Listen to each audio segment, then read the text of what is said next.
दोस्तों, आज का यह वीडियो शुरू करने से पहले मैं आपको दुनिया की अर्थव्यवस्थाओं का एक छोटा सा नज़ारा दिखाना चाहता हूं।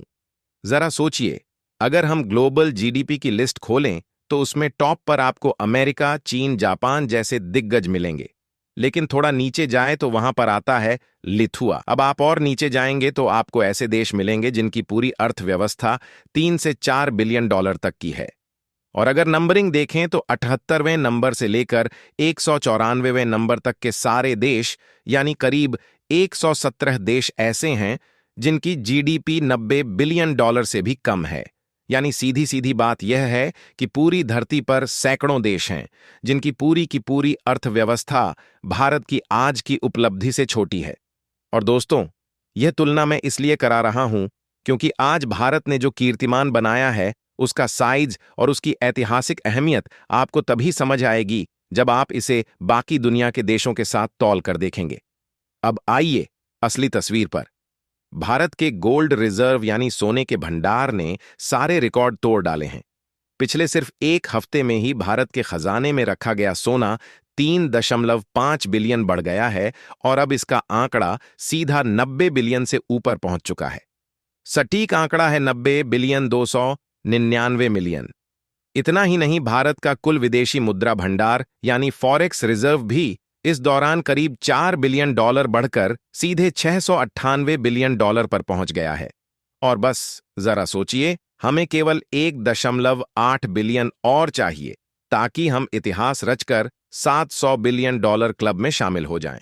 दोस्तों, यह कोई मामूली बात नहीं है, यह ऐतिहासिक है, क्योंकि भारत का खजाना पहले से ही विशाल था, लेकिन अब उसमें सोने का हिस्सा भी तेजी से बढ़ रहा है और यही असली गेम चेंजर है। चलिए पूरी डेवलपमेंट को समझते हैं, लेकिन आगे बढ़ने से पहले भारत ने बहुत ही बड़ा कीर्तिमान हासिल कर लिया है। उसके लिए वीडियो को लाइक करके चैनल को सब्सक्राइब जरूर कर लीजिए, क्योंकि आपके लिए तो 1 सेकंड का काम है, लेकिन इससे हमारी काफी बड़ी मदद होती है।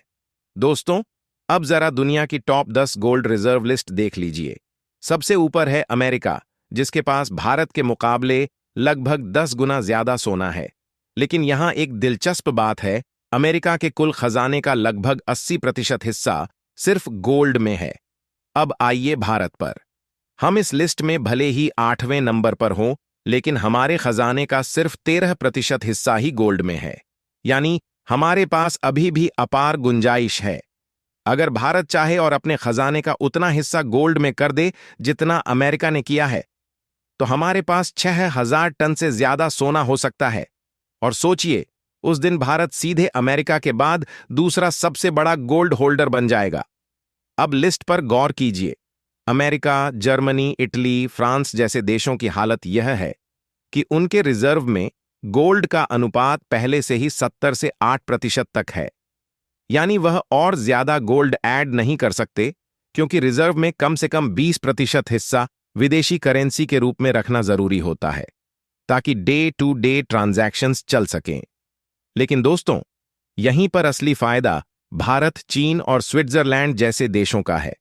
इनके पास अपने रिजर्व में अभी भी डॉलर और दूसरी करेंसी का बड़ा हिस्सा पड़ा हुआ है, जिसे धीरे धीरे गोल्ड में बदला जा सकता है। यानी खेल यहीं से बनता है। लेकिन अब आपका सवाल होगा, जब फायदा इतना बड़ा है तो भारत, चीन या स्विट्जरलैंड तुरंत क्यों नहीं अपने डॉलर बेचकर मार्केट से सोना उठा लेते? क्यों ना हम सीधे अमेरिका के लेवल पर पहुंच जाएं? दोस्तों, इसका जवाब है मार्केट की सच्चाई। अगर भारत या चीन अचानक 100 से 200 बिलियन डॉलर का सोना खरीदने निकल पड़े तो सोने की कीमतें आसमान छेंगी। दाम इतने तेज बढ़ेंगे कि फिर किसी भी देश के लिए गोल्ड खरीदना मुश्किल हो जाएगा। इसलिए समझदारी इसी में है कि इसे धीरे धीरे और रणनीति से खरीदा जाए। तो दोस्तों, अब समझिए कि असली खेल क्या है। भारत हो, चीन हो या फिर रूस, ये सारे देश पिछले 3 से 4 साल से ही गोल्ड खरीदने की रफ्तार तेज कर रहे हैं। हालांकि एक पल के लिए सोचिए कि अगर हमने यह काम 2000 या 2005 से ही शुरू कर दिया होता, तो आज भारत और चीन दोनों के पास ही 4 से 5000 टन से ज्यादा सोना होता। लेकिन फिलहाल अब सवाल उठता है, आखिर ऐसा क्यों नहीं हुआ? असल में उस दौर में ज्यादातर देशों को भरोसा था कि डॉलर ही सबसे सुरक्षित करेंसी है। चीन तक को लगा कि डॉलर का वर्चस्व कभी हिलेगा नहीं, लेकिन यह उनकी रणनीतिक गलती साबित हुई। आज चीन के पास बहुत बड़ा खजाना है, लेकिन उसमें ज्यादातर हिस्सा डॉलर में पड़ा हुआ है। अगर इसी खजाने का सिर्फ 30% भी सोने में होता तो चीन आसानी से अमेरिका को चुनौती दे सकता था। लेकिन अब वह ऐसा नहीं कर सकता, क्योंकि उसने पहले गोल्ड को नजरअंदाज कर दिया। यहां पर भारत की स्थिति थोड़ी अलग है। हमने देर से सही, लेकिन सही दिशा में कदम बढ़ा दिए हैं। अब लगातार सोना खरीदा जा रहा है, ताकि आने वाले समय में भारत के पास डॉलर के साथ साथ गोल्ड भी मजबूत मात्रा में मौजूद हो। लेकिन असली मोड़ आया रूस यूक्रेन युद्ध के दौरान, जब अमेरिका और यूरोप ने रूस पर आर्थिक प्रतिबंध लगाए और डॉलर को एक हथियार यानी एज अ वेपनाइज करके इस्तेमाल किया। तभी पूरी दुनिया की आंखें खुलीं। देशों को पहली बार साफ दिखा कि डॉलर सिर्फ एक करेंसी नहीं है, बल्कि अमेरिका का सबसे बड़ा जियोपॉलिटिकल हथियार है। अब आप ही सोचिए कि अगर आपके सारे रिजर्व डॉलर में हैं और कल अमेरिका आप पर नाराज हो गया, तो बस एक सिग्नल से आपके पैसे फ्रीज हो सकते हैं। यही डर आज हर देश के दिल में बैठ चुका है, और इसी वजह से अब गोल्ड की दौड़ शुरू हुई है। रूस यूक्रेन युद्ध के बाद से सभी देश धीरे धीरे गोल्ड खरीदने में जुट गए हैं।